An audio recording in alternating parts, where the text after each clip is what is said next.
and today we will discuss about radiation quantity and units. Radiation physics में अगर हम बात करें तो रेडिएशन फिजिक्स में चीज़ों को डिस्क्राइब करने के लिए जो क्वांटिटीज़ यूज़ होती हैं उनको रेडिएशन क्वांटिटी कहते हैं, और जो उन क्वांटिटीज़ की यूनिट्स हैं उनको फर्दर उनको यूनिट कहा जाता है। ठीक है, तो पहली क्वांटिटी जो रेडिएशन क्वांटिटी यूनिट्स में है उसमें सबसे पहली क्वांटिटी है एक्टिविटी। ठीक, एक्टिविटी बेसिकली हम अपने रेडियोथेरेपी डिपार्टमेंट में रेडियो एक्टिव सोर्सेज यूज़ करते हैं। जैसे कि हमारा कोबाल्ट मशीन है, उसमें कोबाल्ट 60 रेडियो एक्टिव सोर्स होता है। HDR यानी कि हाई डोज रेट ब्रैकीथेरेपी की मशीन है, उसमें इरिडियम 192 रेडियो एक्टिव सोर्स होता है। उसके अलावा इरिडियम के अलावा ब्रैकीथेरेपी की मशीनों में भी कोबाल्ट 60 सोर्स यूज़ किया जाता है। जो आजकल नई मशीनें आती हैं उनमें कोबाल्ट 60 सोर्स भी होता है। तो एक्टिविटी जो है वो रिलेटेड है रेडियो एक्टिव मटेरियल की स्ट्रेंथ से।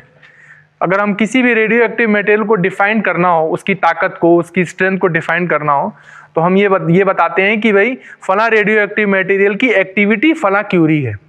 जैसे कि स्टार्टिंग पीरियड में जब मशीन में सोर्स लोड होता है तो उसकी एक्टिविटी 10,000, 11,000, 12,000 क्यूरी तक होती है।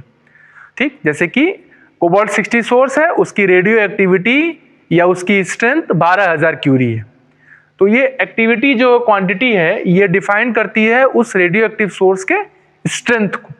जैसे हाई डोज रेट ब्रैकीथेरेपी, उसमें जो इरिडियम सोर्स लोड होता है स्टार्टिंग में, जब वो सोर्स चूंकि इरिडियम ब्रैकीथेरेपी मशीन में जो सोर्स आता है वो बाहर से इंपोर्ट होके आता है, नीदरलैंड से आता है जो मशीन हमारे यहाँ लगी है। तो उसमें जो सोर्स इंपोर्ट होता है उसकी एक्टिविटी होती है 10 क्यूरी। और जो अब नए मॉडल्स आने लगे हैं ब्रैकीथेरेपी के जिनमें कोबाल्ट 60 सोर्स यूज होता है, वो कोबाल्ट 60 सोर्स उसकी एक्टिविटी होती है 2 क्यूरी। तो 2 क्यूरी का सोर्स यूज होता है जो नए कोबाल्ट मशीनें आती हैं, कौन सी, ब्रैकी की। और जो टेलीथेरेपी की मशीनें हैं उनमें जो सोर्स यूज होता है उसकी एक्टिविटी 10,000, 11,000, 12,000 क्यूरी के आसपास होती है। ठीक है, वो डिपेंड करता है कि कितने स्ट्रेंथ का आपका सोर्स हेड है, कौन सा मशीन का मॉडल है, तो उस हिसाब से, या आप कौन सा कितने एक्टिविटी का सोर्स आप परचेज कर रहे हो। तो जो एक्टिविटी है वो डिफाइंड होती है कि it is defined as the number of nuclear transformation और disintegration per second. It is defined as the number of nuclear transformation और डिसइंटीग्रेशन पर सेकेंड।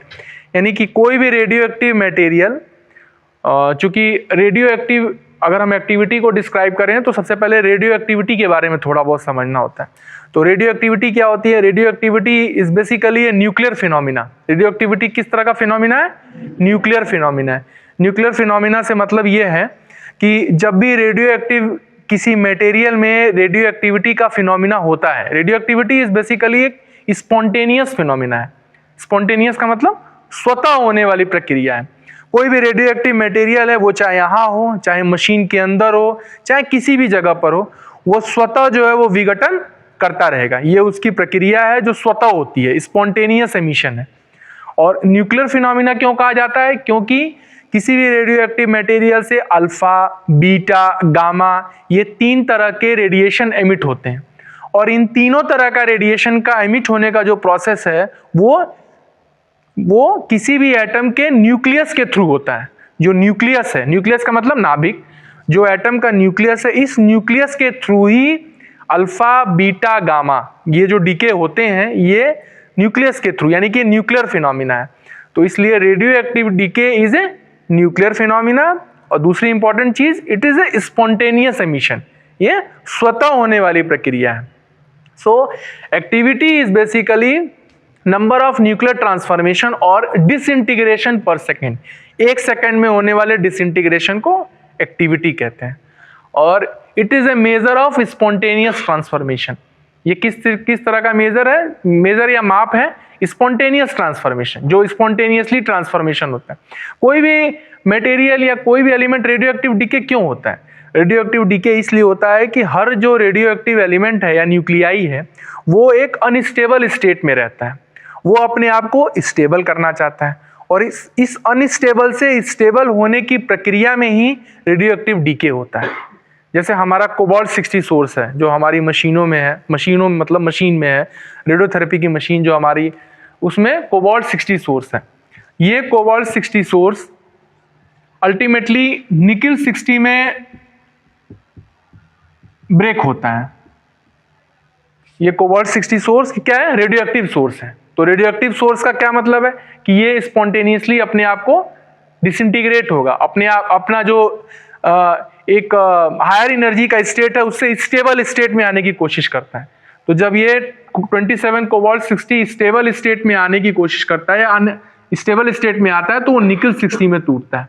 निकिल 60 जो है वो स्टेबल है, ग्राउंड स्टेट स्टेबल है और with an emission of beta decay और साथ में दो गामा फोटोन भी निकलते हैं। एक की एनर्जी होती है 1.17 MeV और एक की एनर्जी होती है 1.33 MeV। ठीक, तो radioactive decay is a transformation, एक न्यूक्लियर फिनोमिना और उसी से रिलेटेड है पहली quantity activity. So it is defined as the number of nuclear transformation और disintegration per second. It is a measure of spontaneous transformation, मतलब spontaneous transformation स्वतः होने वाला ट्रांसफॉर्मेशन। और इसकी यूनिट है बेकुरल। सब लोग जानते ही हैं क्योंकि एक्टिविटी और ये सब चीजें तो क्लास 9, 10, 11, 12 में भी पढ़ाई जाती हैं। तो इसकी यूनिट है बेकुरल और 1 बेकुरल जो है वो 1 DPS के बराबर होता है। 1 becquerel is equal to 1 DPS। 1 becquerel is equal to 1 disintegration per second. 1 becquerel 1 DPS के बराबर होता है। और इसके अलावा जो इसकी ओल्ड यूनिट है एक्टिविटी की, ओल्ड यूनिट होती है क्यूरी। ओल्ड यूनिट होती है क्यूरी और 1 क्यूरी जो है वो 3.7 इंटू 10 पावर 10 DPS के बराबर होता है। तो ये एक फॉर्मूला है, 1 curie is equal to 3.7 into 10 to the power 10 DPS। A 1 curie 3.7 into 10 power 10 transformation per second या 1 curie is equal to 3.7 into 10 power 10 becquerel. क्योंकि 1 बेकुरल 1 DPS के बराबर है इसलिए 3.7 इंटू 10 पावर 10 या तो DPS है या फिर बेकुरल है। ठीक है, ये क्लियर। अब ये एक्टिविटी का नॉर्मली सब मल्टीपल यूनिट्स दिया हुआ है। सब मल्टीपल यूनिट्स का मतलब ये है कि जैसे सोर्स, जैसे हमने टर्मिनोलॉजी डिफाइन की कि 12,000 क्यूरी, जैसे कि ये लिखा है 12,000 क्यूरी, या फिर हम इसको लिख सकते हैं 12 किलो क्यूरी। किलो का मतलब हो गया 1000, तो 12 किलो क्यूरी। उसी तरह से ये सब मल्टीपल यूनिट्स डिफाइंड है। 1 माइक्रो क्यूरी, जिसमें माइक्रो का मतलब है 10 to the power -6। 1 milli curie, milli का मतलब 10 power -3। Kilo curie, kilo is 10 power +3 और इसी तरह बेकुरल है। तो ये सब मल्टीपल यूनिट्स हैं और ये इन सब मल्टीपल यूनिट्स की वैल्यू दी हुई है। जैसे माइक्रो मतलब -6, मिली मतलब -3, किलो का मतलब +3, फिर वही सेम है किलो +3, मेगा +6 और जीगा +9। तो ये इनकी सब मल्टीपल यूनिट्स हैं। डिफाइन करने का तरीका है, जैसे बड़ी यूनिट है 12,000 क्यूरी और इसको छोटे में लिख सकते हो 12 किलो क्यूरी, दोनों बराबर है। ठीक है, अब इसके बाद जो नेक्स्ट क्वांटिटी है वो है एक्सपोजर। दूसरी क्वांटिटी क्या है? Exposure. So exposure is basically it is a measure of amount of photons, X ray और gamma ray. It is a measure of amount of photons. जैसे फोटॉन में हमने बात की, तो फोटॉन हम क्या बात करते थे? एक्सरे और gamma ray. It is a measure of amount of photons present in A location of interest. Exposure is defined as the amount of charge produced by radiation in 1 kilogram of air। यानी कि किसी भी medium में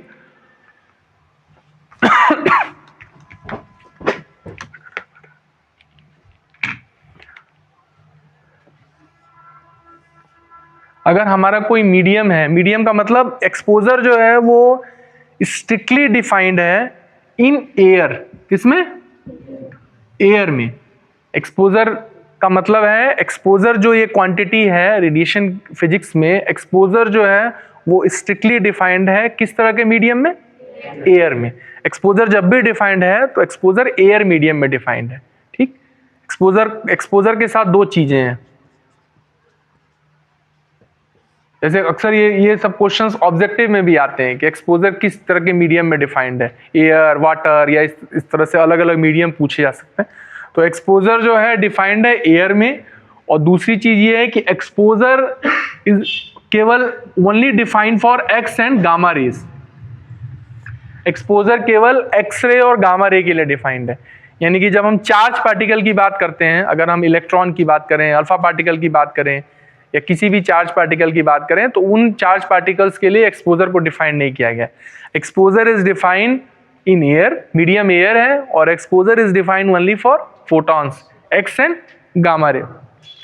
तो exposure quantity यानी कि exposure की वजह से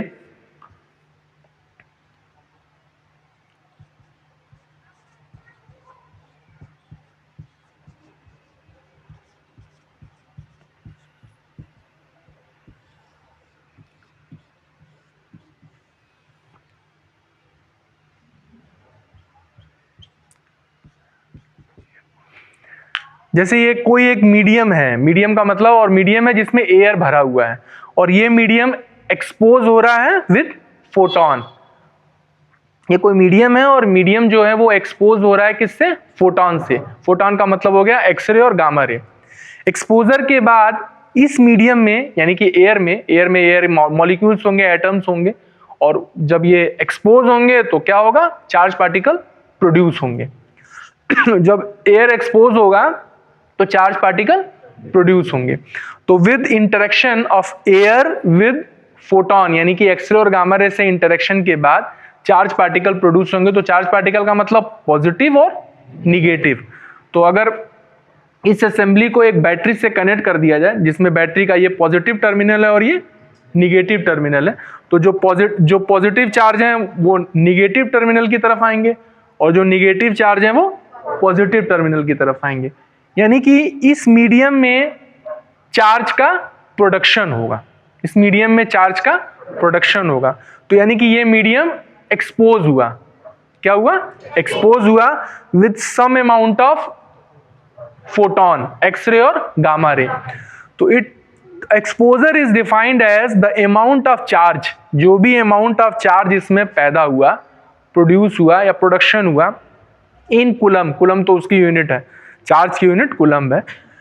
प्रोड्यूस्ड बाय रेडिएशन, रेडिएशन का मतलब photon, in 1 kilogram of air. यानी कि इस फोटॉन के एक्सपोजर की वजह से जो चार्ज इसमें प्रोड्यूस हुआ वो डिवाइड बाय उसका कितने किलोग्राम या कितने वेट के मीडियम या मास में वो प्रोड्यूस हुआ। ठीक है, तो यूनिट इसकी क्या है? Coulomb per KG. और ओल्ड यूनिट है इसकी रॉन्जन। एक्सपोजर की ओल्ड यूनिट क्या है? रॉन्जन। और ये एक रिलेशन है, 1 roentgen is equal to 2.58 into 10⁻⁻⁴ coulomb per KG. 1 roentgen is equal to 2.58 into 10⁻⁻⁴ coulomb per KG. 1 roentgen जो है वो 2.58 × 10⁻⁴ कूलम पर केजी के बराबर होता है। ठीक है, बेसिकली जो एक्सपोजर की यूनिट है, जो एक्सपोजर की यूनिट है रॉन्जन, उस रॉन्जन का जो बुक्स में जो डिफिनीशन दिया हुआ है, जो टेक्निकल लैंग्वेज, जो टेक्निकल डिफिनीशन है वो काफ़ी लंबा चौड़ा है। मतलब जैसे 9th-10th की बुक में देखा होगा कि स्टैंडर्ड लेंथ, स्टैंडर्ड वेट, इस तरह के टर्मिनोलॉजीज के डिफिनीशन दिए होते थे। जैसे कि स्टैंडर्ड लेंथ की डिफिनीशन की भाई फला लैब, अमेरिका के लैब में वो एक रखा हुआ है, उसका वजन जो है तो उसको माना जाता था कि ये मानक लंबाई की डिफिनीशन है। इसी तरह मानक द्रव्यमान की डिफिनीशन और एक अलग अलग चीज़ों की डिफिनीशन या परिभाषा दी जाती थी। उसी तरह से एक्सपोजर यानी कि जिसका यूनिट है रॉन्जन, रॉन्जन की भी एक स्टैंडर्ड डिफिनीशन है। स्टैंडर्ड डिफिनीशन है रॉन्जन की दी हुई है, ऑलमोस्ट हमको लगता है सारी बुकों में दी होगी। देखो एक बार बुक्स खोलो।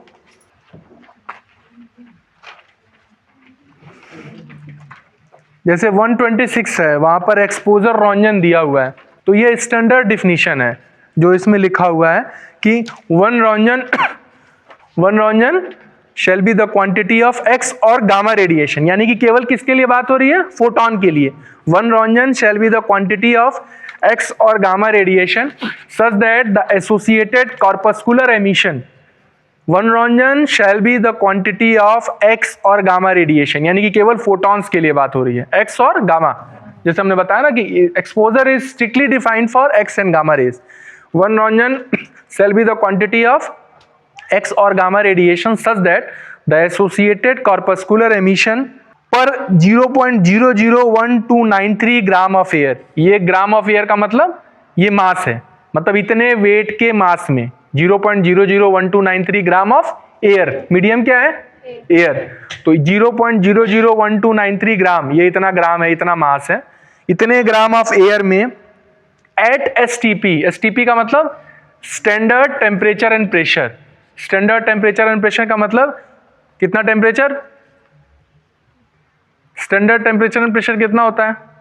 1013.2 मिली बार या 760 mm ऑफ Hg. ठीक. और टेम्परेचर कितना होता है? 273 केल्विन. जो भी डिग्री सेल्सियस का टेम्परेचर होता है उसमें हम लोग प्लस 273 ऐड करते हैं ना, केल्विन में कन्वर्ट करने के लिए. तो 273 और जो प्रेशर है वो 1013.2 मिलीबार या 76 mm ऑफ Hg. तो ये जो डिफिनीशन है, one Röntgen shall be the quantity of X और gamma radiation such that the associated corpuscular emission, मतलब वन Röntgen वो क्वांटिटी है X और गामा रेडिएशन की कि अगर एयर मीडियम जिसका मास कितना है 0.001293 ग्राम है, वो अगर एक्सपोज होगा मीडियम यानी कि एयर, तो क्या पैदा होंगे? Corpuscular emission. कॉर्पस्कुलर का मतलब चार्ज पार्टिकल. कॉर्पस्कुलर का मतलब चार्ज पार्टिकल. चार्ज पार्टिकल पैदा होंगे विद एमिशन ऑफ X और गामा रेडिएशन, जिसका मास कितना है 0.001293 ग्राम ऑफ एयर. किस पर? एट STP पर, स्टैंडर्ड टेम्परेचर और प्रेशर पर. तो जो चार्ज पैदा होगा वो कितना है? 1 ESU. कितना लिखा है? 1 ESU. यानी कि वन Röntgen जो है वो 1 ESU पर cc का मतलब जो वॉल्यूम है वो कितना दिया हुआ है? 0.001293 ग्राम ऑफ एयर. तो बेसिकली जो ESU होता है इलेक्ट्रोस्टैटिक यूनिट. Electrostatic unit. तो चार्ज की दो यूनिट होती है, चार्ज की दो यूनिट होती है, एक होती है कूलम और एक होती है ESU. चार्ज की जो यूनिट होती है, चार्ज की दो यूनिट होती है, एक कूलम और एक ESU. कूलम जो है वो नॉर्मल MKS यूनिट है, जो मतलब ज्यादा यूज होती है. नॉर्मल भाषा में हम लोग कूलम भी यूज करते हैं कि 5 कूलम का चार्ज है, 10 कूलम का चार्ज है. और उसी के अलावा चार्ज की एक और यूनिट है जिसको कहते हैं ESU, इलेक्ट्रोस्टैटिक यूनिट. ये CGS यूनिट है. ये दूसरी यूनिट है जिसको CGS यूनिट. ये MKS यूनिट और ये CGS यूनिट. अलग अलग सिस्टम होते हैं ना, 11th-12th में पढ़ा होगा, ये MKS यूनिट, CGS यूनिट. तो ये CGS यूनिट है. तो अब ये जो डिफिनीशन है हमारी, क्या है? Standard definition. स्टैंडर्ड डिफिनीशन है. Röntgen की डिफिनीशन क्या हो गई? One Röntgen shall be the quantity of X और gamma radiation such that the associated corpuscular emission in 0.001293 gram of air produces 1 ESU of charge of either sign. कितने का charge? 1 ESU, 1 electrostatic unit. तो ये Röntgen की definition है, उससे ये आया one Röntgen is equal to 1 ESU upon 0.001293 gram of air. अब अगर इस चीज को यानी कि ESU को हम कूलम में कन्वर्ट करें और ये ग्राम को हम केजी में कन्वर्ट करके लिखें, तो वन Röntgen जो है वो इसके बराबर आता है 2.58 × 10⁻⁻⁴ कूलम पर केजी के. ये इसमें बदल करके तुम लोग ट्राई कर सकते हो. अपना ट्राई करना है एक बार होमवर्क के तौर पे कि ESU को कूलम में चेंज करना. जैसे 1 कूलम इज इक्वल टू फला ESU होता है, ये 3.7 इंटू कुछ इस तरह से होता है. ये तुम लोग अपने होमवर्क में ट्राई कर सकते हो कि ESU को कूलम में चेंज कर लो और ये ग्राम को केजी में.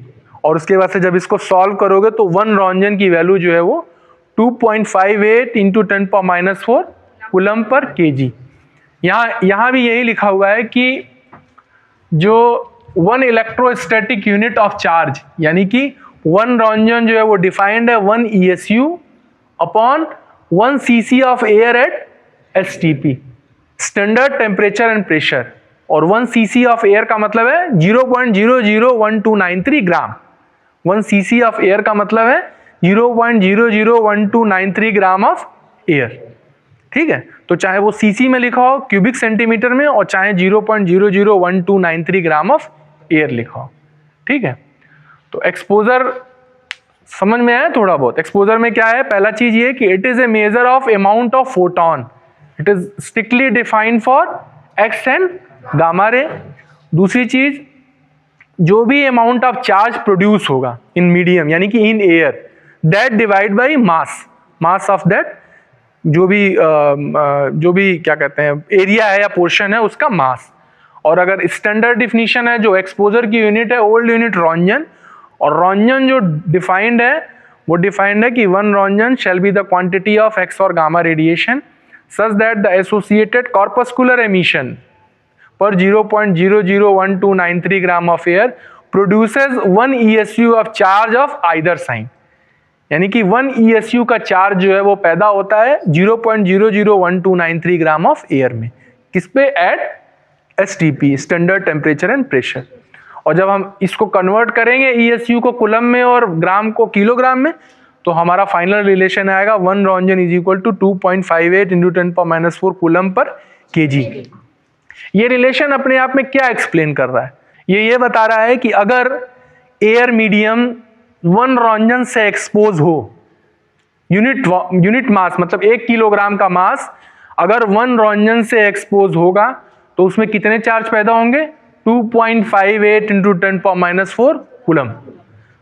अगर 1 रॉन्जन किस एयर मीडियम को 1 किलोग्राम के मीडियम को अगर एक्सपोज करेगा तो 2.58 × 10⁻⁴ कूलम चार्ज पैदा होगा।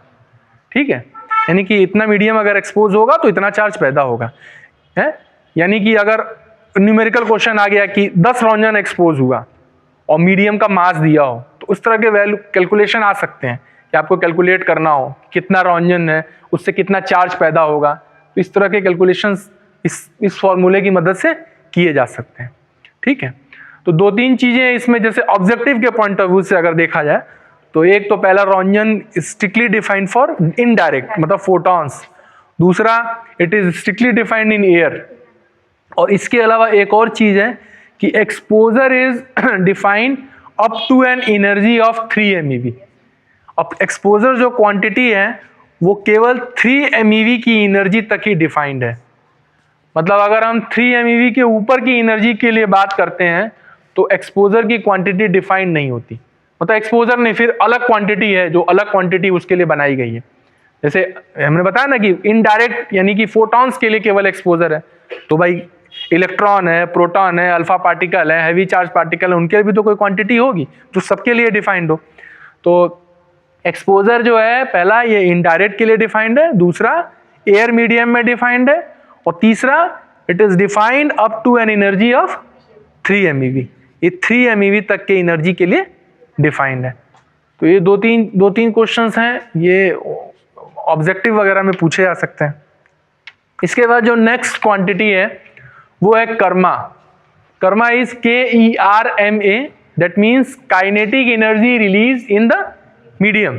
काइनेटिक एनर्जी, ये कर्मा मूवी वाला कर्मा नहीं है दिलीप कुमार वाला, ये क्या है? कर्मा। तो कर्मा इज बेसिकली जैसे KERMA, तो K that means kinetic, E energy, R is release in medium, MA is basically matter. MA is basically matter या मीडियम, मैटर या medium. So basically it is this, जो इसका एब्रीविएशन है या full form है, is kinetic energy release in the medium. It is a measure of amount of total energy transferred by photons interacting in the medium. Karma is defined as the sum of the initial kinetic energies of all charged particles liberated by radiation in material of mass 1 kg. So karma is, जैसे कर्मा के नाम से ही लग रहा है कि kinetic energy released in medium या kinetic energy released in matter. So हम जैसे रेडिएशन फीस की बात करते हैं, मतलब रेडिएशन का मतलब ये सब इंटरेक्शन ही है कि रेडिएशन जाएगा। जैसे पेशेंट से इंटरेक्शन होता है ना, रेडिएशन का ट्रीटमेंट होता है तो क्या होता है, रेडिएशन आप जब मशीन से रेडिएशन निकलता है कोबाल्ट 60 सोर्स से गामा रेडिएशन, वो क्या होता है, फर्दर इंटरेक्शन ही तो करता है, जो कैंसर सेल्स हैं या जो बॉडी पार्ट जो आप एक्सपोज करते हो उससे इंटरेक्शन करता है। तो कर्मा भी उसी तरह का एक पैरामीटर है। क्या है, kinetic energy release in medium या kinetic energy release in matter. तो जो भी मीडियम है, जैसे ये मान लीजिए आपका मीडियम है और ये जो हमारा फोटोन है, तो ये फोटोन, ये गामा रेडिएशन ये इस मीडियम से इंटरेक्ट करता है और इंटरेक्शन के बाद ये अपनी काइनेटिक एनर्जी ट्रांसफर करता है, काइनेटिक एनर्जी ट्रांसफर करता है। तो ये ट्रांसफर किस चीज का है, इनडायरेक्ट जो रेडिएशन है उसका एनर्जी ट्रांसफर है टू चार्ज पार्टिकल्स। मतलब ये इनडायरेक्ट रेडिएशन यानी कि एक्सरे और गामा रे, ये जो भी एटम्स हैं, मल्टीपल नंबर ऑफ एटम्स हैं, तो इस तरह के जितने भी एटम्स हैं उनको ये इंटरेक्शन है, एनर्जी का ट्रांसफर है। ट्रांसफर किसका है, इनडायरेक्ट आयोनाइजिंग रेडिएशन का ट्रांसफर है अपनी एनर्जी का चार्ज पार्टिकल्स को। ट्रांसफर ऑफ एनर्जी क्या है, ट्रांसफर ऑफ एनर्जी। फर्दर इस ट्रांसफर के बाद मान लो जैसे इस एटम से इंटरेक्शन हुआ, इंटरेक्शन के बाद एक इलेक्ट्रॉन पैदा हुआ, इस तरह से बहुत सारे इलेक्ट्रॉन पैदा हुए इस ट्रांसफर ऑफ एनर्जी से। काइनेटिक एनर्जी ट्रांसफर या काइनेटिक एनर्जी रिलीज हुई मैटर में और मल्टीपल नंबर ऑफ इलेक्ट्रॉन्स पैदा हुए, किससे, ट्रांसफर की वजह से एनर्जी ट्रांसफर होगी तो चार्ज पार्टिकल्स प्रोड्यूस होंगे। अब फर्दर ये चार्ज पार्टिकल इस मीडियम में क्या करते हैं, उसको ये एक्सप्लेन नहीं करता, ये बस ये बता रहा है कि काइनेटिक एनर्जी ट्रांसफर हुई, kinetic energy was transferred from indirect ionising radiation to charge particles, that is kerma. Kinetic energy release in material, that means kinetic energy जो है वो इनडायरेक्ट आयोनाइजिंग रेडिएशन की जो ट्रांसफर हुई चार्ज पार्टिकल्स को। जैसे atom है, इसमें इलेक्ट्रॉन है जो ऑर्बिट्स में मूव कर रहे हैं न्यूक्लियस के चारों तरफ, तो ये फोटोन गया, उससे इंटरेक्ट किया और इस इलेक्ट्रॉन को बाहर निकाल दिया। तो बाहर कैसे निकला, अपने आप से निकला नहीं, काइनेटिक एनर्जी ट्रांसफर हुई फोटोन की। सो इनडायरेक्ट रेडिएशन की एनर्जी ट्रांसफर हुई टू डायरेक्ट आयोनाइजिंग पार्टिकल्स को। मतलब अब जैसे इलेक्ट्रॉन है वो डायरेक्ट आयोनाइजिंग पार्टिकल है, क्योंकि वो जब भी मीडियम में ट्रेवल करेगा तो अपने ट्रैक पर वो आयोनाइजेशन एक्साइटेशन ये प्रोसेस करता रहेगा। तो बेसिकली कर्मा जो है ये है, is defined as initial kinetic energy जो ट्रांसफर हुई टू किसको, चार्ज पार्टिकल्स को, टू डायरेक्ट आयोनाइजिंग रेडिएशंस को। और कर्मा जो है वो डिफाइंड होता है DETR बाई DM। DETR का मतलब, TR मतलब transfer. So karma is basically defined as the sum of initial kinetic energy transferred divided by per unit mass। मास का मतलब इस मीडियम का मास जिसमें ये इंटरेक्शन हुआ उसका मास। सो यूनिट इज बेसिकली, ये चूंकि क्या है, काइनेटिक एनर्जी है तो एनर्जी की यूनिट होगी जूल और मास की यूनिट होगी केजी, यानी कि कर्मा की जो यूनिट होगी जूल पर केजी। और जूल पर केजी के अलावा इसकी जो SI यूनिट है वो है ग्रे। तो कर्मा की एक यूनिट हो गई जूल पर केजी और एक यूनिट हो गई ग्रे, ठीक। और इसके अलावा एक, जैसे इसमें एक रिलेशन दिया हुआ है कि 1 air kerma is equal to 114 roentgen, यानी कि एक एयर कर्मा की वैल्यू 114 रॉन्जन यानी कि 114 रॉन्जन एक्सपोजर के बराबर होती है। जैसे ये एक्टिविटी है, तो एक्टिविटी बेसिकली जैसे हमने बताया कि ये स्ट्रेंथ को डिफाइन करता है कि ये फला रेडियो एक्टिव सब्सटेंस का स्ट्रेंथ है। स्पेसिफिक एक्टिविटी, इसको मिटाओ, स्पेसिफिक एक्टिविटी जो डिफाइंड होती है, स्पेसिफिक एक्टिविटी डिफाइंड होती है activity per unit mass. Specific activity को जब डिफाइन करते हैं तो specific activity is equal to activity per unit mass. Specific activity is equal to activity per unit mass. अब इसमें ये है कि स्पेसिफिक एक्टिविटी जो है वो इनवर्सली प्रोपोर्शनल है मास के। स्पेसिफिक एक्टिविटी इनवर्सली प्रोपोर्शनल है 1 अपॉन मास के, इस फॉर्मूले के हिसाब से। आइडियली रेडियोथेरेपी में, जब हम रेडियोथेरेपी की बात करते हैं तो रेडियोथेरेपी में ये कोई भी रेडियो एक्टिव सोर्स है अगर, तो उसकी आइडियल प्रॉपर्टी में से एक प्रॉपर्टी है कि कोई भी रेडियो एक्टिव सोर्स उसकी स्पेसिफिक एक्टिविटी जिसकी ज़्यादा से ज़्यादा हो वो सबसे ज़्यादा सूटेबल होता है रेडियोथेरेपी में, रेडियोथेरेपी के लिए। तो आइडियल प्रॉपर्टी क्या है कि रेडियो एक्टिव सोर्स की स्पेसिफिक एक्टिविटी ज़्यादा होनी चाहिए। ठीक, अब ज़्यादा से क्या मतलब है? ज़्यादा से मतलब ये है कि अगर किसी रेडियो एक्टिव सोर्स की स्पेसिफिक एक्टिविटी ज़्यादा है यानी कि जैसे ये रिलेशन बता रहा है कि उसका मास कम है, यानी कि जितनी रेडियो एक्टिव सोर्स की स्पेसिफिक एक्टिविटी ज़्यादा होगी उतना ही सोर्स मिनिएचर साइज का हो जाएगा, यानी कि साइज छोटी हो जाएगी, साइज छोटी हो जाएगी। आइडियल प्रॉपर्टी है कि रेडियोथेरेपी में जो भी सोर्स हम यूज़ करें उसकी साइज छोटी से छोटी हो।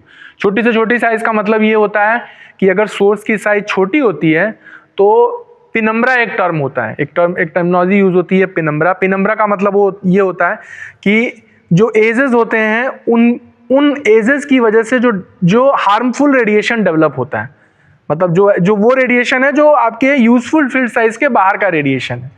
तो अगर आपका सोर्स का साइज छोटा से छोटा होगा तो ये पिनम्ब्रा की वैल्यू कम हो जाएगी। तो हमारे लिए आइडियल प्रॉपर्टी ये होती है कि हम पिनम्ब्रा कम से कम चाहते हैं, हम ये चाहते हैं कि पिनम्ब्रा बहुत कम हो, मिनिमम हो। उसके लिए प्रॉपर्टी ये है कि हमारा सोर्स पॉइंट सोर्स हो। पॉइंट सोर्स जैसी कोई चीज़ एग्जिस्ट नहीं कर सकती, मतलब ऐसा तो है नहीं केवल पॉइंट लगा दिया और सोर्स हो। अगर सोर्स होगा तो उसकी एक स्पेसिफिक डायमेंशन होगी। जैसे हमारे यहाँ कोबाल्ट 60 सोर्स अगर यूज होता है तो वो सिलेंड्रिकल शेप में होता है। सिलेंड्रिकल शेप में है यानी कि सिलेंडर की दो चीज़ें हो गई, एक डायमीटर और एक लेंथ। डायमीटर और हाइट दो चीज़ें हो गई। तो कोई भी सोर्स होगा उसकी डायमीटर होगी, उसकी हाइट होगी। तो अगर सोर्स की स्पेसिफिक एक्टिविटी ज़्यादा है तो इसका मतलब ये है कि उसकी साइज छोटी है। छोटी है इसका मतलब ये है कि उससे निकलने वाला हार्मफुल रेडिएशन यानी कि पेनम्ब्रा की वैल्यू बहुत कम है। तो हमारे लिए आइडियल प्रॉपर्टी है कि स्पेसिफिक एक्टिविटी ज़्यादा होनी चाहिए। इसीलिए जैसे अगर हम कोबाल्ट 60 सोर्स की बात करें तो कोबाल्ट 60 सोर्स की हाफ लाइफ है 5.27 ईयर, 5.27 ईयर। इसके कंपैरिजन में सीजियम 137 सोर्स है, उसकी हाफ लाइफ है 30 ईयर्स। एक 30 ईयर्स है और एक 5.27 ईयर।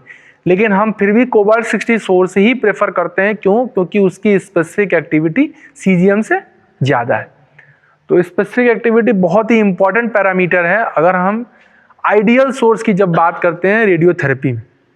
तो हमारा टारगेट यही होता है कि वही सोर्स सुटेबल होता है जिसकी स्पेसिफिक एक्टिविटी ज़्यादा हो। अब ज़्यादा हो तो उसका क्या रीज़न है कि अनवांटेड रेडिएशन यानी कि पेनम्ब्रा की वैल्यू कम से कम हो जाती है अगर वो सोर्स का साइज मिनिएचर है। मिनिएचर का मतलब छोटा है। तो अब बेसिकली हम लोगों ने देखा एक्टिविटी, एक्सपोजर और कर्मा। तो जैसे कर्मा में हमने एक्सप्लेन किया कि kerma is basically kinetic energy transferred. Kerma जो है वो डिफाइन करता है kinetic energy transferred from indirectly ionising radiation to directly ionising radiation. Okay, मतलब इनडायरेक्टली आयोनाइजिंग रेडिएशन का मतलब कि जो फोटॉन है और वो ट्रांसफर हुआ एनर्जी डायरेक्टली आयोनाइजिंग रेडिएशन यानी कि चार्ज पार्टिकल्स को, इलेक्ट्रॉन को, पॉजिटिव आयंस को, जो चार्ज पार्टिकल्स हैं उनको एनर्जी ट्रांसफर हुई। अब इस एनर्जी ट्रांसफर की वजह से, जैसा कि अब एनर्जी ट्रांसफर हो गई तो अब क्या होगा, बहुत सारा चार्ज पार्टिकल प्रोड्यूस हो जाएगा। यानी कि मीडियम के अंदर बहुत सारा इलेक्ट्रॉन और पॉजिटिव आयन, इलेक्ट्रॉन और पॉजिटिव आयन पैदा हो जाएंगे। अब ये इलेक्ट्रॉन और पॉजिटिव आयन, जो इलेक्ट्रॉन और पॉजिटिव आयन, इसमें जिन इलेक्ट्रॉन्स और पॉजिटिव आयन का प्रोडक्शन हुआ, ये इलेक्ट्रॉन और पॉजिटिव आयन इस मीडियम के अंदर, जैसे ये मान लो ये इलेक्ट्रॉन का पैदा हुआ, एक इलेक्ट्रॉन अगर हम एग्जांपल लेके देखें तो ये इलेक्ट्रॉन अपनी एनर्जी के हिसाब से, जैसे इसकी एनर्जी मान लो इस इलेक्ट्रॉन की एनर्जी 35 इलेक्ट्रॉन वोल्ट है, तो ये अपनी एनर्जी के हिसाब से इस मीडियम में क्या करेगा, ट्रेवल करेगा। ये इलेक्ट्रॉन पैदा हुआ, ये फला एनर्जी का इलेक्ट्रॉन है, ये इस मीडियम में ट्रेवल करेगा। ट्रेवल करने के दौरान ये क्या करेगा, दो प्रोसेसेस हैं जैसे बताया था कि एक आयोनाइजेशन और एक एक्साइटेशन। आयोनाइजेशन और एक्साइटेशन करेगा और अल्टीमेटली अपनी एनर्जी डिपॉजिट कर देगा। तो इस तरह के मल्टीपल नंबर ऑफ इलेक्ट्रॉन्स हैं, पॉजिटिव आयंस हैं जो अपनी एनर्जी डिपॉजिट करेंगे। तो ये जो नेक्स्ट पैरामीटर है एब्जॉर्ब डोज, ये यही डिफाइन करता है कि the amount of energy absorbed या the amount of energy deposited per unit mass. जो भी एनर्जी पर यूनिट मास में energy absorbed per unit mass, this is absorb dose. जो भी चार्ज पार्टिकल प्रोड्यूस हुए, पैदा हुए, वो चार्ज पार्टिकल अपने पाथ में ट्रेवल करते हुए with the process of ionisation और एक्साइटेशन अपनी एनर्जी उस मीडियम में डिपॉजिट करेंगे। तो the deposition of energy per unit mass, dose of, it is a measure of amount of energy imported या एब्जॉर्ब्ड या deposited in the medium by radiation. और अगर dose of 1 gray corresponds to, अगर जैसे हमने बताया कि absorb dose is equal to energy absorb पर यूनिट मास, तो अगर 1 जूल ऑफ एनर्जी एब्जॉर्ब्ड है इन 1 kg ऑफ मास, तो जो डोज है वो कितनी है, 1 ग्रे। 1 ग्रे एब्जॉर्ब डोज होगा अगर 1 kg ऑफ मास है और 1 जूल ऑफ एनर्जी डिपॉजिट हो रही है। ठीक, वही लिखा हुआ है, dose of 1 gray corresponds to energy absorption of 1 joule per 1 kilogram of the irradiated material. वो जो इरेडिएटेड मटेरियल का मतलब मटेरियल जो इरेडिएट हो रहा हो, उसको इरेडिएटेड मटेरियल कह रहे हैं। तो जो मटेरियल इरेडिएट हो रहा हो अगर उसका मास 1 किलोग्राम है और अगर वो 1 जूल ऑफ एनर्जी डिपॉजिट करता है, तो जो एब्जॉर्ब डोज होगा वो कितना होगा, 1 ग्रे के बराबर होगा। ठीक है, तो ये 1 ग्रे इसकी एक यूनिट हो गई जूल पर केजी, स्पेशल यूनिट हो गई ग्रे, और इसकी जो ओल्ड यूनिट होती है उसको कहते हैं रैड। जो एब्जॉर्ब डोज की ओल्ड यूनिट है वो क्या है, रैड। क्या है, RAD, रैड। रैड का मतलब है रेडिएशन एब्जॉर्ब डोज। और रैड और ग्रे के बीच में जो रिलेशन है, ये फेमस रिलेशन है, 1 gray is equal to 100 rad. 1 gray is equal to 100 rad, ये फेमस रिलेशन है। 1 gray is equal to 100 rad. 4 gray बराबर कितना सेंटीग्रेड, 4 ग्रे बराबर कितना सेंटीग्रेड, 400। तो ये समझ में नहीं आया कि 4 ग्रे बराबर 400 सेंटीग्रेड। जैसे 1 मीटर बराबर 100 सेंटीमीटर, वैसे 4 ग्रे बराबर 400 सेंटीग्रेड। तो नॉर्मली जो पेशेंट को डोज डिलीवर होती है, हम लोग जो अपनी टर्मिनोलॉजी में बात करते हैं तो सेंटीग्रेड के उसमें बात होती है, जैसे कि 200 सेंटीग्रेड, 1.8 ग्रे यानी कि 180 सेंटीग्रेड। तो 4 ग्रे का मतलब हो गया 400, मतलब 400 सेंटीग्रेड। तो एब्जॉर्ब डोज हो गया। अब इसके बाद जो नेक्स्ट क्वांटिटी है वो है इक्विवेलेंट डोज है। इसके बाद जो नेक्स्ट क्वांटिटी है वो है इक्विवेलेंट डोज। तो अभी तक क्या क्या समझा, अभी तक ये समझा कि एक्टिविटी क्या हो गई, उसके बाद एक्सपोजर यानी कि मीडियम एक्सपोज हो गया, उसके बाद कर्मा। अच्छा, एक्सपोजर में हमने कुछ एक्सपोजर में हमने ये बताया था कि ये डिफाइंड है strictly for air up to an energy of 3 MeV और केवल इनडायरेक्ट आयोनाइजिंग रेडिएशन के लिए। जो एब्जॉर्ब डोज है इसके पहले वाली क्वांटिटी, ये क्वांटिटी का एवोल्यूशन इसलिए भी हुआ क्योंकि ये हर तरह के रेडिएशन के लिए डिफाइंड है। सो absorb dose is defined for every type of radiation, और एब्जॉर्ब डोज के लिए कोई एनर्जी का लिमिट नहीं है। जैसे एक्सपोजर के लिए क्या था कि 3 MeV तक डिफाइंड है, ये केवल फोटॉन्स के लिए डिफाइंड है, ये एयर मीडियम में डिफाइंड है। एब्जॉर्ब डोज किसी भी मीडियम में डिफाइंड है, किसी भी तरह के रेडिएशन के लिए, और कोई एनर्जी का लिमिट नहीं है। ठीक है, अब जैसे कि कोई पर्सन एक्सपोज हुआ, कोई पर्सन एक्सपोज हुआ, तो एक्सपोजर अलग अलग टाइप के रेडिएशन का हो सकता है, अलग अलग टाइप के रेडिएशन का हो सकता है। जैसे कि हमने बताया कि टाइप ऑफ रेडिएशन अलग अलग है, जैसे फोटॉन है जिसमें एक्स और गामा रे हो गया, इलेक्ट्रॉन है, अल्फा पार्टिकल हैं, हैवी चार्ज पार्टिकल हैं, प्रोटॉन है। तो अलग अलग टाइप ऑफ रेडिएशंस हैं, अलग अलग टाइप ऑफ रेडिएशंस हैं। अब जैसे कि मान लो एक रेडियो एक्टिव सोर्स है, उस रेडियो एक्टिव सोर्स के एमिशन में या वो रेडियो एक्टिव सोर्स डिसइंटीग्रेट हो रहा है। डिसइंटीग्रेशन के समय में उस रेडियो एक्टिव सोर्स से ये हो सकता है कि 3-4 तरह का रेडिएशन निकल रहा हो। उससे अल्फा निकल रहा हो, अल्फा के साथ हो सकता है गामा भी निकल रहा हो, या हो सकता है उससे बीटा निकल रहा हो, बीटा के साथ गामा भी निकल रहा हो।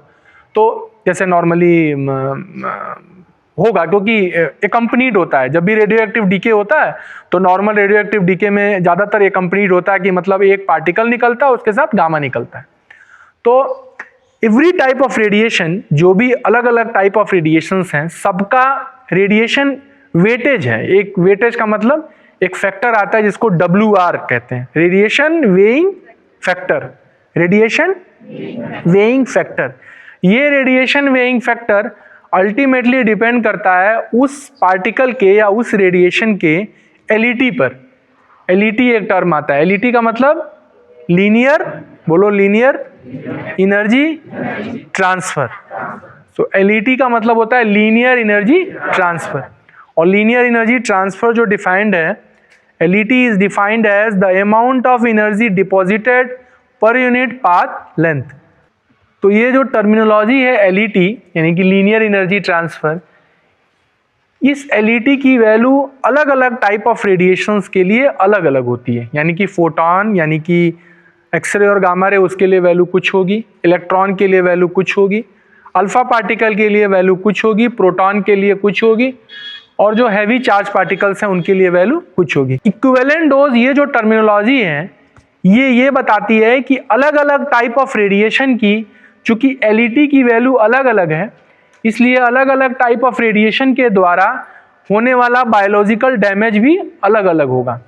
इक्विवेलेंट डोज जो डिफाइंड है वो biological damage caused by the energy absorbed from the radiation depends on the nature of radiation, मतलब रेडिएशन की प्रकृति कैसी है, मतलब कौन सा रेडिएशन है, and with respect to their specific ionisation property and LET। तो बायोलॉजिकल डैमेज, जो भी बायोलॉजिकल डैमेज है, जो बायोलॉजिकली डैमेज प्रोड्यूस होगा, जैसे कि सेल किलिंग हो गई, रिप्रोडक्टिव कैपेसिटी लॉस हो गया, किसी भी तरह का बायोलॉजिकल डैमेज जो प्रोड्यूस होगा बाय द एनर्जी, जो एनर्जी इंटरेक्ट करेगी, एब्जॉर्ब, जो एनर्जी एब्जॉर्ब होगी, इसके पहले एब्जॉर्ब डोज पढ़ा, from the radiation depends on the nature of radiation with respect to their specific ionisation property and LET। तो LET और स्पेसिफिक आयोनाइजेशन प्रॉपर्टी के हिसाब से जो भी नेचर ऑफ रेडिएशन है अलग अलग तरह के, उनके लिए बायोलॉजिकल डैमेज अलग अलग तरीके का होगा। जैसे normally 9th 10th 11th 12th में पढ़ो alpha beta gamma, alpha beta gamma, इनमें सबसे ज्यादा पेनिट्रेशन पावर किसका है? गामा का। सबसे कम अल्फा का है। यानी कि अगर एक्सटर्नली कोई एक्सपोज हुआ विद अल्फा पार्टिकल तो ज्यादा चांसेस यही हैं कि अल्फा आपके बॉडी को पेनिट्रेट ही नहीं कर पाए। That means biological damage alpha की वजह से अगर एक्सटर्नली एक्सपोजर है तो कम से कम होगा। ध्यान से सुनना है, एक्सटर्नली अगर एक्सपोज हुआ अल्फा की वजह से तो इन कंपैरिजन टू गामा यानी कि इन कंपैरिजन टू फोटॉन, इस अल्फा के एक्सपोजर की वजह से जो डैमेज होगा बायोलॉजिकली डैमेज वो कम से कम होगा। क्योंकि जैसे पढ़ा है ना, एक पेपर से भी अल्फा को हम रोक सकते हैं, उससे कंपैरिजन में बीटा से थोड़ा ज़्यादा होगा, और अगर गामा से एक्सटर्नली एक्सपोज होगा तो बायोलॉजिकल डैमेज ज़्यादा हो सकता है। Hence the biological damage, next line, produced by the same dose of different radiation may be different। जो दूसरी लाइन है, hence the biological damage, इसका मतलब biological damage produced by the same dose of different radiation. Same dose of different radiation का मतलब, same dose of different radiation का मतलब मान लो 1 ग्रे से एक्सपोजर हुआ फोटॉन, 1 ग्रे से एक्सपोजर हुआ इलेक्ट्रॉन, और 1 ग्रे से एक्सपोजर हुआ अल्फा पार्टिकल। तो एब्जॉर्ब डोज की वैल्यू सेम है।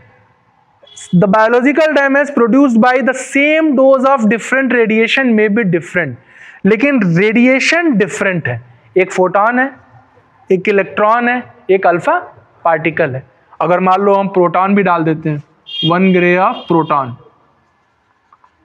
यानी कि एब्जॉर्ब डोज सेम है, सेम डोज ऑफ रेडिएशन है, but different type of radiation है। तो इसलिए डिफरेंट टाइप ऑफ रेडिएशन से जो बायोलॉजिकल डैमेज होगा, जो इक्विवेलेंट डोज की वैल्यू होगी वो भी अलग अलग होगी। जो बायोलॉजिकल डैमेज होगा वो भी अलग अलग होगा, वो सेम नहीं होगा। वो किस पे डिपेंड करेगा? इनकी स्पेसिफिक आयनाइजेशन और इनकी एलईटी पर। एलईटी की क्या वैल्यू है, ठीक।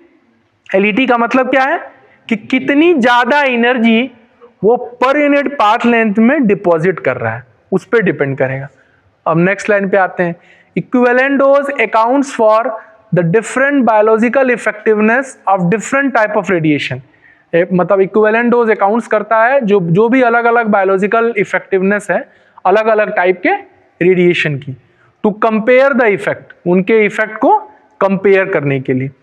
और equivalent dose is equal to जो डिफाइंड है, dose multiplied by radiation weighing factor WR, dose multiplied by WR, dose multiplied by WR। WR का मतलब रेडिएशन वेइंग फैक्टर। अब इसको रेडिएशन वेइंग फैक्टर को क्या समझना है? Radiation weighing factor, weighing factor मतलब किस रेडिएशन का कितना वेट है, वेट का मतलब उसकी कितनी वैल्यू है, किस रेडिएशन का कितना वेट है, वेइंग फैक्टर, ये उसका वेइंग फैक्टर।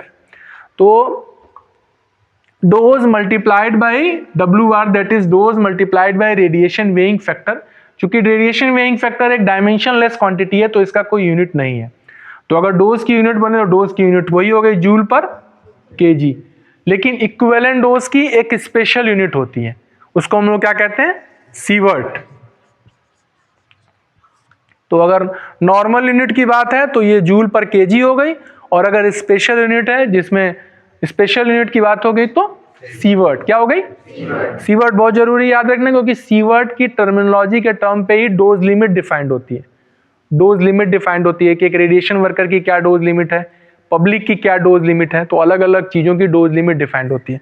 तो इक्विवेलेंट डोज की डोज लिमिट हो गई सीवर्ट। और वैसे नॉर्मल है, चूंकि WR की कोई यूनिट नहीं होती तो जो डोज की यूनिट है वो जूल पर केजी। अब इसके बाद WR को समझना बहुत जरूरी, क्योंकि ये WR की वैल्यू है जो उसका चार्ट दिया हुआ है अलग अलग टाइप ऑफ रेडिएशन के लिए, रेडिएशन वेइंग फैक्टर। अब जैसे कि हम अगर इस टेबल को देखें तो इसमें इस टेबल में जो टाइप ऑफ रेडिएशन है, पहला कॉलम उसमें है फोटोन एंड इलेक्ट्रॉन, जिसके लिए WR की वैल्यू क्या है? 1। यानी कि अगर फोटोन है यानी कि एक्सरे है, गामा रे है, और इलेक्ट्रॉन है तो इनके लिए WR की वैल्यू 1 है। यानी कि फोटोन के लिए भी WR की वैल्यू 1 है और इलेक्ट्रॉन के लिए भी WR की वैल्यू 1 है। ऐसा क्यों? कि फोटोन और इलेक्ट्रॉन दोनों के लिए WR की वैल्यू 1 है। जो इनडायरेक्ट टाइप ऑफ रेडिएशन है, फोटोन जो है वो क्या है? Indirect type of radiation. Indirect ionising radiation तब तक कोई इफेक्ट प्रोड्यूस नहीं करेगा जब तक वो इंटरेक्शन के बाद चार्ज पार्टिकल प्रोड्यूस नहीं करेगा, तभी ना उसका नाम इनडायरेक्ट है। तभी तो बताया था कि इनडायरेक्ट रेडिएशन का मीडियम से इंटरेक्शन 2 स्टेप प्रोसेस है। पहला स्टेप है इंटरेक्शन, जिससे चार्ज पार्टिकल प्रोड्यूस होंगे, और ये charge particle further ionization, excitation या डोज एनर्जी डिपोजिशन का काम करेंगे। तो अल्टीमेटली इनडायरेक्ट यानी कि फोटोन काम तभी करेगा जब इलेक्ट्रॉन पैदा होंगे, तभी तो ये काम करेगा, इसीलिए तो इसका नाम इनडायरेक्ट है, इसीलिए इसका नाम इनडायरेक्ट है। तो जब फोटोन इंटरेक्शन करेगा और इलेक्ट्रॉन जनरेट होगा तभी प्रोसेस कंप्लीट होगी, तभी डोज एनर्जी डिपोजिशन होगा। इस वजह से फोटोन हो या इलेक्ट्रॉन हो, दोनों के लिए WR की वैल्यू सेम है। इसलिए फोटोन और इलेक्ट्रॉन इनके लिए ऑल एनर्जीज पे जो WR की वैल्यू है वो 1 है। प्रोटॉन के लिए दिया हुआ है कि ग्रेटर देन 2 MeV एनर्जी का अगर प्रोटॉन है तो इसके लिए WR की वैल्यू 5 है। न्यूट्रॉन्स के लिए एक एनर्जी का स्पेक्ट्रम दिया हुआ है कि अगर स्लो न्यूट्रॉन है, मतलब कम एनर्जी का है, तो 10 keV का है तो 5 है, 10 से 100 keV का है तो 10 है, और अगर ग्रेटर देन 0.1 to 2 MeV का है तो 20 है, और इस एनर्जी पे 10 है, और फिर ग्रेटर देन 20 MeV का है तो 5 है। और अल्फा पार्टिकल और फिशन फ्रेगमेंट्स, यानी कि जो अल्फा पार्टिकल है और फिशन फ्रेगमेंट का मतलब हो गया जो मतलब हाई एटॉमिक नंबर वाले जो एलिमेंट्स हैं, अल्फा पार्टिकल्स, और इनके लिए ऑल एनर्जीज पर जो WR की वैल्यू है वो 20 है। कितनी है? 20 है। यानी कि फोटॉन और इलेक्ट्रॉन के कंपैरिजन में बायोलॉजिकल डैमेज अगर हम अल्फा पार्टिकल का लें तो वो 20 गुना है। कितना गुना है? 20 गुना। यानी कि 1 ग्रे ऑफ, अगर 1 ग्रे ऑफ फोटॉन का एब्जॉर्ब डोज है और 1 ग्रे ऑफ अल्फा पार्टिकल का एब्जॉर्ब डोज है, तो इसके लिए इक्विवेलेंट डोज की वैल्यू कितनी होगी? 1 मल्टीप्लाइड बाई 1। ये डोज, ये रेडिएशन वेइंग फैक्टर, तो कितना हो गया? 1 सीवर्ट। और इसके लिए 1 मल्टीप्लाइड बाई 20, तो इसके कितना हो गया? 20 सीवर्ट। यानी कि अल्फा पार्टिकल के द्वारा प्रोड्यूस होने वाला बायोलॉजिकल डैमेज फोटॉन के कंपैरिजन में 20 गुना ज़्यादा है, 20 गुना ज़्यादा है। लेकिन अब यहाँ इंपॉर्टेंट पॉइंट है जो नोट करने की है।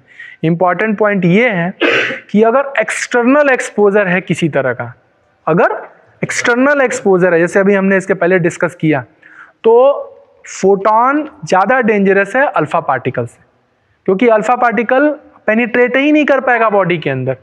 ये हम जो बात कर रहे हैं 20 गुना ज़्यादा की, ये तब बात कर रहे हैं जब किसी तरह से, किसी मीडियम से या किसी माध्यम के द्वारा, जैसे इनहेलेशन के द्वारा, भोज्य पदार्थ यानी कि इंजेक्शन के द्वारा, घाव चोट यानी कि एब्जॉर्प्शन के द्वारा, जो 2-3 तरीके हैं जिनके थ्रू एयर कंटामिनेशन या किसी तरह से अगर रेस्पिरेशन के थ्रू रेडियो एक्टिव मटेरियल या रेडियो न्यूक्लिएट बॉडी के अंदर पहुंच जाए, बॉडी के अंदर, क्योंकि अल्फा वैसे तो अंदर जाएगा नहीं, लेकिन अगर कोई रेडियो न्यूक्लिएट या किसी तरह से वो बॉडी के अंदर पहुंच जाए, then alpha is more dangerous than photon.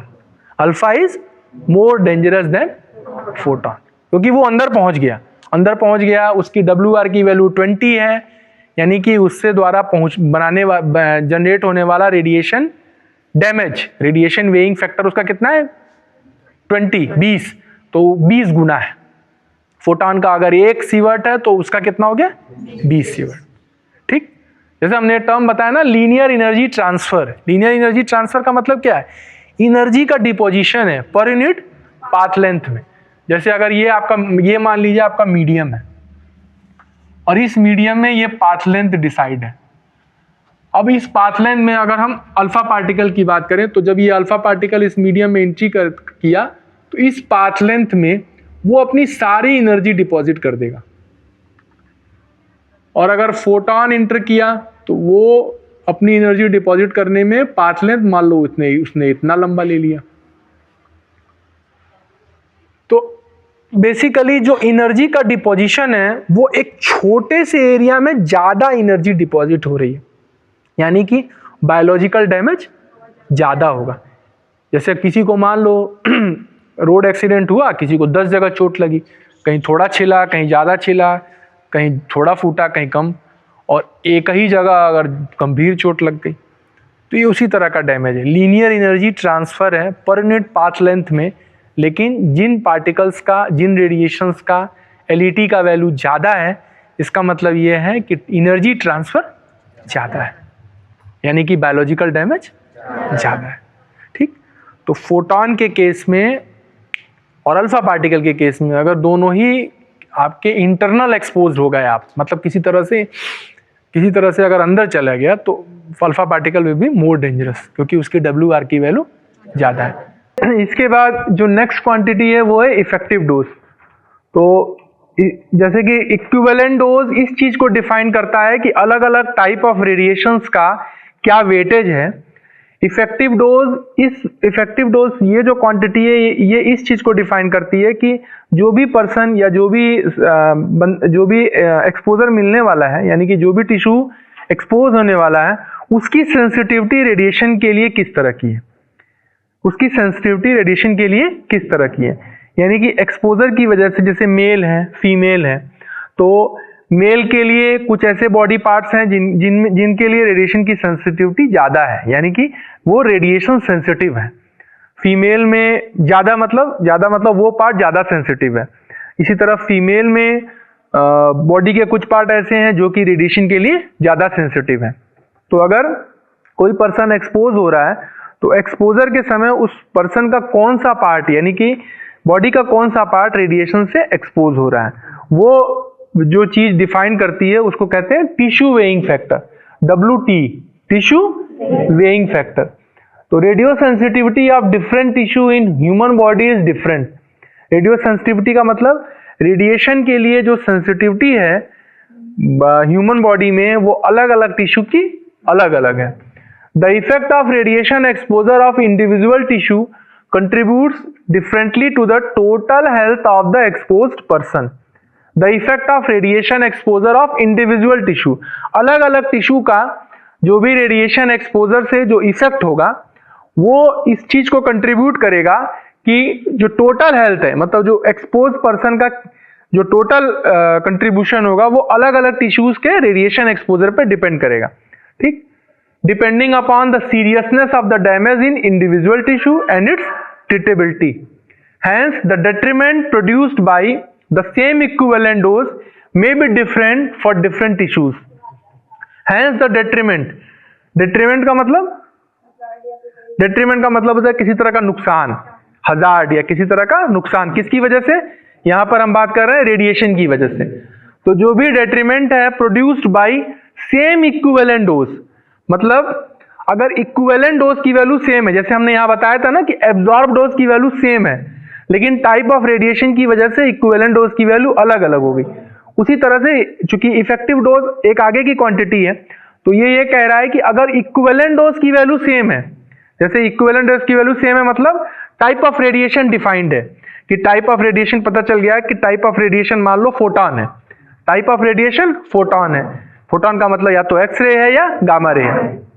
अब इस फोटॉन की वजह से अगर कोई पर्सन एक्सपोज हुआ और उस पर्सन के एक्सपोजर में उसका अलग अलग बॉडी पार्ट है, जैसे कि मान लो कोई फीमेल एक्सपोज हुई, फीमेल में एक्सपोजर हुआ, जैसे उसका ब्रेस्ट एक्सपोज हो गया या एब्डोमेन का कोई पार्ट एक्सपोज हो गया, स्किन एक्सपोज हो गई, कोई भी पार्ट एक्सपोज हुआ, तो अगर same amount of equivalent dose भी है, same amount of equivalent dose भी है, तो वो रेडियो सेंसिटिविटी या ऑर्गन का एक्सपोजर किस पे डिपेंड करेगा कि बॉडी का कौन सा टिश्यू या कौन सा पार्ट एक्सपोज हुआ है, क्योंकि हर टिश्यूज की सेंसिटिविटी अलग अलग है।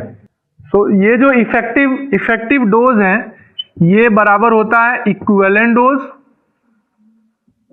और मल्टीप्लाइड बाय WT। WT का मतलब टिश्यू वेइंग फैक्टर। और जैसे इक्विवेलेंट डोज किसके बराबर होता है? जो इसके पहले वाला पढ़ा था, इक्विवेलेंट डोज बराबर होता है absorb dose multiplied by WR और मल्टीप्लाइड बाय WT।